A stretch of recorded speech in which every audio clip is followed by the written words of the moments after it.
तो फिल्म की शुरुआत रहायु से होती है, जो सो रही थी। उसके डैड उसे जगाने आए और उसे सुबह की प्रेयर पढ़ने को कहा। जिस टाइम वो प्रेयर पढ़ रही थी तो अचानक से उसे अपने कमरे के बाहर से अजीब और गरीब आवाजें सुनाई दी। जल्दी से वो प्रेयर छोड़कर बाहर निकली तो उसने देखा कि उसके डैड को अनजान लोग मारने आए हुए थे अपने डैड को बचाने के लिए। वो इन लोगों के ऊपर हमला करती है, यहाँ तक कि एक आदमी का कान भी काट देती है, लेकिन फिर भी अपने डैड को बचाने में कामयाब नहीं हो पाती। दरअसल रहायु के डैड एक शेम थे, बुरे सोल से पसेस हुए लोगों की वह मदद कहते थे, लेकिन इन लोगों ने रिहाई के डैड को गलत समझ लिया। उनको लगा कि रिहाई के डैड काला जादू कहते हैं, इसीलिए रहायु के डैड को मार दिया गया। रहायु अब अपने भाई को लेकर अपनी नानी के घर रहम में आ जाते हैं। वह जल्द ही गांव वालों को भी पता चल जाता है कि रहायु के डैड को काले जादू की वजह से मारा गया था, इसलिए गांव वालों ने भी अब उन्हें बुरा भला कहना शुरू कर दिया। 2 साल का वक्त गुजर गया। रहायु घर चलाने के लिए एक कपड़े की दुकान पर काम करने लगी।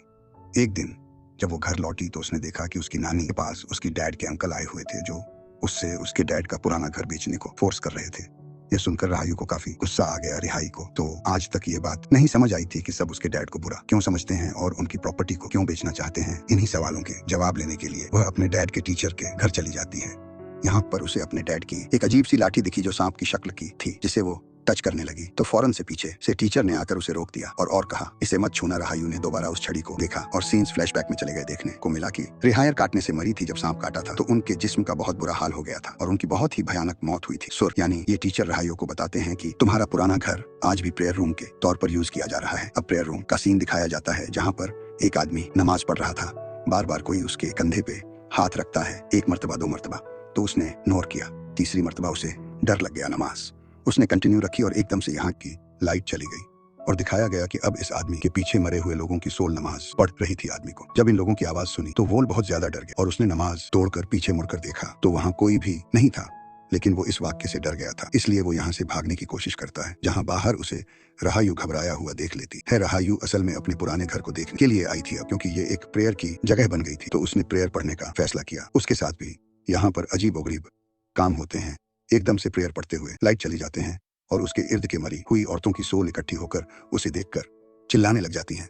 रहायु चीखते हुए यहाँ से जब बाहर जाने की कोशिश कर रही थी तो वह एक पर्दे में फंस गई और सीन्स यहीं से एक और मर्तबा फ्लैशबैक में चले गई है। उस टाइम की बात है जब उसके डैड जिंदा थे और पोजेस हुए लोगों की बॉडी से इवल एनर्जीज को निकालने का काम करते थे। रेओ ने देखा था कि किस तरह उसके डैड ने इस आदमी की सारी इवल एनर्जी को अपने अंदर समाज लिया और फिर उनके मुंह से एक सांप निकला जो उस पोजेस हुए आदमी के अंदर चला गया। उस सांप ने मुंह के अंदर जाकर एक और सांप को बाहर निकाला और फिर उस सांप को मार डाला।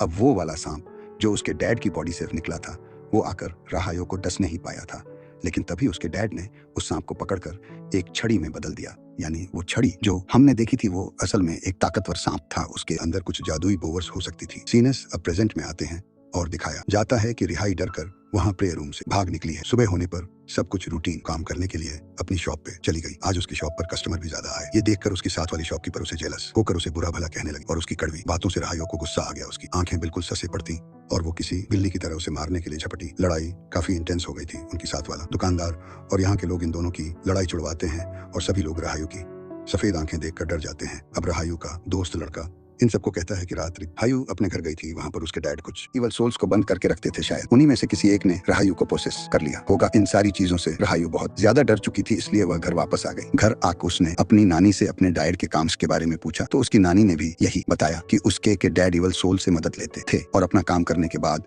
उन सबको एक कमरे में बंद कर दिया करते थे, इसीलिए वो रूम अब बुरी आत्माओं का घर बन गया है। वो रहायु को भी आइंदा वहां जाने से मना करती है, लेकिन रहायु तो दोबारा से जैसे प्रोसेस हो गई थी। पता नहीं कैसे वो दोबारा उसी रूम के बाहर पहुंच जाती है। यहाँ आकर वो देखती है कि एक और आदमी यहाँ पर प्रेयर पढ़ने आया है, लेकिन यहाँ पर उसे प्रेयर पढ़ते हुए बहुत ज्यादा तकलीफ हो रही थी। रहायु ने जब ये नोटिस किया तो अगले ही पल उसे देखने को मिला कि प्रेयर पहनने वाले आदमी के पीछे जिनका एक बच्चा लटका हुआ है, इसीलिए उसे इतनी मुश्किल हो रही थी। अब खुद भी वो प्रेयर पढ़ने के लिए आ गई। जब वह प्रेयर बुक पढ़ रही थी तो उसे अपने हिट के बहुत सारी सोल्स के पांव दिखे। वो बुरी तरह डर गई और उसने प्रेयर्स पढ़ना शुरू कर दी और उसके प्रेयर पढ़ने से जैसे किसी सोल को तकलीफ हुई हो। वो सर पकड़कर रहायु के सामने बैठ गई। उसे देखकर रहायु डरकर पीछे की तरफ गिर जाती है, जहाँ पर बहुत सारी ओवर सोल्स पहले से ही लेटी हुई थी और उसे अब पकड़ने की कोशिश कर रही थी। और इसी के साथ से दोबारा से पास्ट के व्यंस आने लगते हैं। पास्ट में उसके डैड अपने पास मौजूद सोल्स के जरिए एक आदमी के ऊपर रिचुअल कर रहे थे, उसी पोजीशन से निकाल रहे थे और उस टाइम पर वहां पर रहायु आगे रिचुअल टूट गया और उन सारी की सारी सोल्स ने रहायु को प्रोसेस कर लिया। और यहाँ एक ट्विस्ट ये रिवील होता है कि रहायु अभी नहीं बल्कि बचपन से ही उन इवल सोल्स से प्रोसेस थी। खैर वो अब दोबारा प्रेयर रूम में थी और वो भागकर प्रेयर रूम से अपने घर वापस आ जाती है। यानी सीन्स दोबारा प्रेजेंट में आ चुके हैं जहाँ अपनी नानी के पास आते ही उसने देखा कि सुबह उसने जिस लड़की को मारा था उसकी मॉम आकर उसे डांट रही थी। वो उसकी मॉम से माफी मांग लेती है और यहाँ उसके नानी उसे सख्ती से कहते हैं कि मैंने मना किया था ना, तुम उस रूम में नहीं जाओगी। लेकिन रहायू को नानी की ये बात बुरी लग गई थी। वो अब अपनी नानी से झगड़ा कर दोबारा प्रेयर रूम में जाकर नमाज पढ़ने लग जाती है, जहाँ पर इस मर्तबा उसे एक नया वीएन नजर आता है। वो देखती है कि छोटी रहायू को किसी सोल ने पोसेस कर लिया था और छोटी रिहाई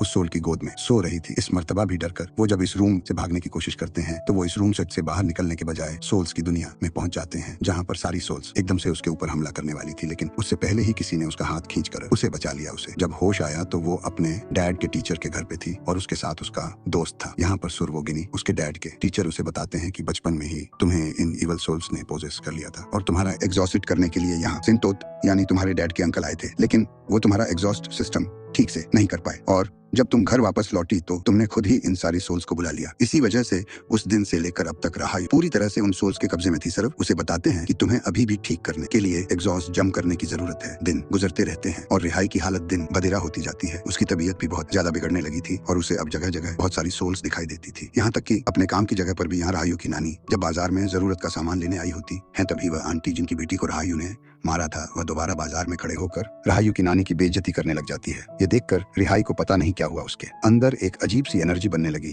और उसके मुंह से एक सांप निकल आया, बिल्कुल इसी तरह जैसे उसके डड की बॉडी से निकलता था और उस सांप ने जाकर उस आंटी को काट लिया। यह सारा नजारा गांव वालों ने देखा था। अब सबको लगने लगा था कि ये सब रहायू की नानी ने किया है। गांव वाले तो अब इनको यहाँ से निकालने की तैयारी में थे।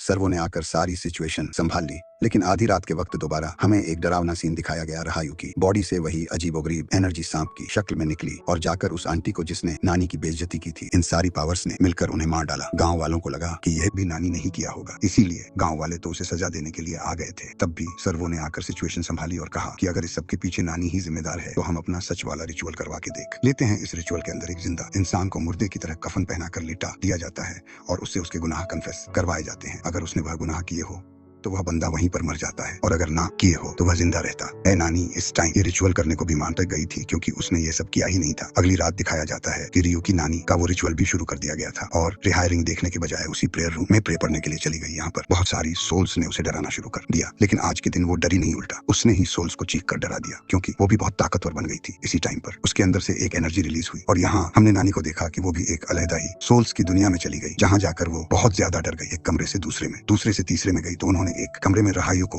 सोल्स के दरमियान बैठे हुए देखा। ये देखकर वो डर से जोर से चिल्ला देती हैं और यहाँ रियल दुनिया में उन्हें होश आ जाता है। उनको जिंदा देखकर ये सब लोग जान गए थे कि वहाँ उस आंटी के जो मर्डर हुआ था उसके पीछे नानी का हाथ नहीं था। अब अपनी बेगुनाही साबित करने के बावजूद भी नानी बहुत ज्यादा डर चुकी थी। उसने गाँव छोड़ने का फैसला कर दिया था। जाने से पहले वो राहियो को बताती है कि प्रॉपर्टी मैं तुम्हारे डैड के अंकल सतत के हवाले करके जा रही हूँ। सतत का नाम सुनते ही दोबारा राहियो को इतना ज्यादा गुस्सा आ गया कि उसकी आंखें काली पड़ गई। उसे किसी ने प्रोसेस कर लिया और उसने नानी को बताया कि मेरे डैड की मौत के पीछे कोई और नहीं बल्कि सिंतोत ही था। जिस आदमी ने मेरे डैड को मारने की कोशिश की थी उसे मैंने ही काटा था और अपने डैड के मरने के बाद मैंने उस आदमी को सिंतोत के साथ देखा था और गांव वालों को भी अंकल ने ही जमा किया था ताकि हमें हमारे घर से निकलना पड़े।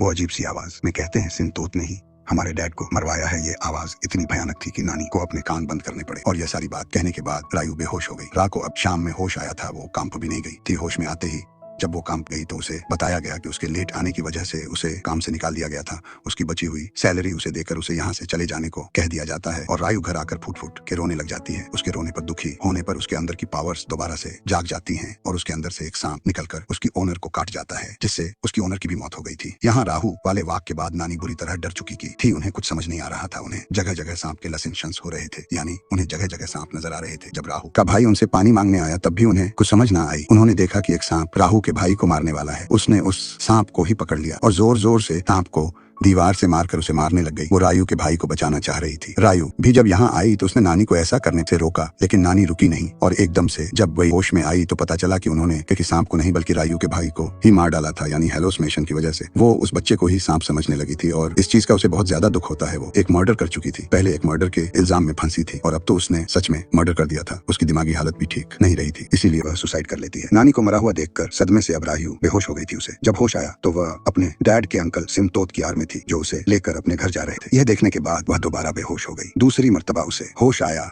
सिंतोत के घर पर, जहाँ सिंतोत की वाइफ ने उसे देखा और प्यार से उसे समझाया कि बेटा तुम जो सोच रही हो वो बिल्कुल गलत है। सिंतोत वैसे नहीं है, जैसा तुम सोच रही हो। उसे तुम्हारे डैड की प्रॉपर्टी नहीं चाहिए, उसके पास तो खुद बहुत पैसा है। उसने अपने पैसों से एक इनकॉन्टैक्ट जम सिखाया जाता है।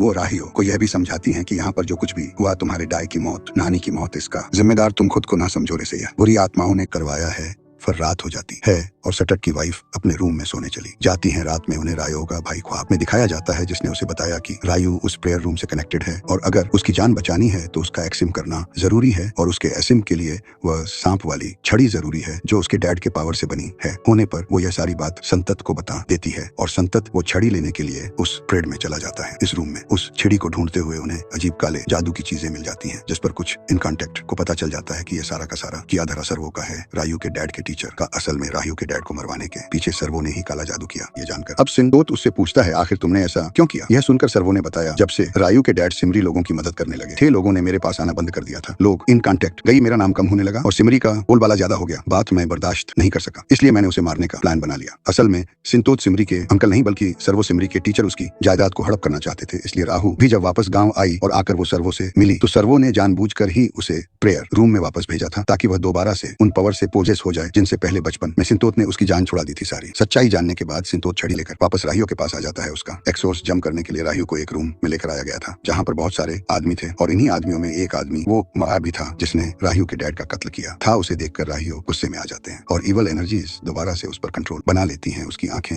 अजीब सी हो जाती और वह पागलों की तरह चिल्लाती है और संतत के ऊपर ही हमला करने के लिए बढ़ती है, क्योंकि उसे लग रहा था कि सिंतोत ने उसके डैड को मारा है। लेकिन यहाँ सिंतोत उसे सच बताता है कि मैंने नहीं बल्कि सर्वो ने अपनी खाली जादू से तुम्हारे डैड को मारा था। चिल्लाकर रायू बोली, मैंने उस आदमी को यहाँ देखा है जिसने मेरे डैड को मारा था। तो इस टाइम सिंतोत ने यह कन्फेस कर लिया, वो लड़का मेरा बेटा था और मुझे आज से 2 साल पहले ही बस पता चला कि मेरा बेटा तुम्हारे डैड के मर्डर में सर्वो के साथ शामिल था और मैंने अपने बेटे को बचाने के लिए बस इस सच्चाई को छुपा लिया और इसीलिए तुम्हारी फैमिली की बहुत बेइज्जती हुई। तुम्हारी फैमिली को बहुत कुछ सहना पड़ा। तुम्हारी नानी मर गई, तुम्हारा भाई मर गया और इस चीज का मुझे आज तक रिग्रेट भी है। रायू का गुस्सा अभी भी सिंतोत पे था। आखिर उसने इतनी बड़ी सच्चाई छुपाई कैसे थी? सिंतोत की गलती की सजा देने के लिए वो उसी के बेटे को प्रोसेस करवा देती है इवल एनर्जी से और वह उसका बेटा फिर प्रोसेस होकर उसी को मार देता है। अजीबोगरीब आवाजें सुनकर सिंतोत की वाइफ इस रूम में आ जाती है और देखती है कि सिंतोत तो पहले ही मर चुका और ऊ ने मारा उसके अपने बेटे ने था। वो सबसे पहले अपने बेटे को एग्जॉस्ट जम करके होश में लेकर आते हैं और जब उनका बेटा देखता है कि उसने अपने डैड को ही मार दिया तो वो टूट सा जाता है। इस गुनाह के पछतावे ने उसका दिमाग जकड़ लिया था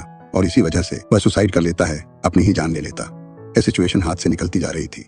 सिंतोत की वाइफ को पता चल गया था कि सिचुएशन को कंट्रोल करने के लिए राहियो का एजस जम करना जरूरी है। वो अपने सारे दुख भुलाकर अपने बेटे, अपने हस्बैंड की मौत को साइड पे रखकर रायू का एग्जॉस्ट जम शुरू कर देते हैं और फिर उसके अंदर से सारी इवल एनर्जीज को बाहर निकाल देते हैं। इवल एनर्जीज के उसकी बॉडी से निकलते ही राहु बिल्कुल नॉर्मल हो जाती है और अगले दिन हमें सिंतोत और उसके बेटे का फ्यूनरल दिखाया जाता है। राहु को बहुत ज्यादा दुख हो रहा था, लेकिन इस मर्तबा भी सिंतोत की वाइफ, जो कि एक बहुत अच्छी लेडी थी, उसने बहुत ही प्यार से रायू को समझाया कि इस सब की जिम्मेदार तुम नहीं हो, तुम अपने आप को इस सब के लिए बुरा मत समझो। ये सब इवल एनर्जीज की वजह से हुआ था जिन्हें एग्जॉर्सिज्म करके मैंने तुम्हारी बॉडी से निकाल दिया है और अब तुम बिल्कुल नॉर्मल हो। सिंतोत की वाइफ ने उसे ये भी बताया कि तुम्हें जिस इवल एनर्जी ने प्रोसेस किया हुआ था, जिस जिन ने प्रोसेस किया हुआ था, उसका नाम कन साहब था, जो बहुत ही ताकतवर जिन है। उस जिन का कुछ लिंक, कुछ एनर्जी उस छड़ी के अंदर भी थी जिससे राहियो का एग्जॉर्सिज्म किया गया था। इसीलिए सिंतोत की वाइफ उस छड़ी को भी डिस्ट्रॉय करवा देती है, जिससे आज के बाद राहियो का ऐसी किसी भी एनर्जी से कोई भी कनेक्शन ना बने। और बस यही सब दिखाते हुए ये कहानी यहाँ खत्म हो जाती है।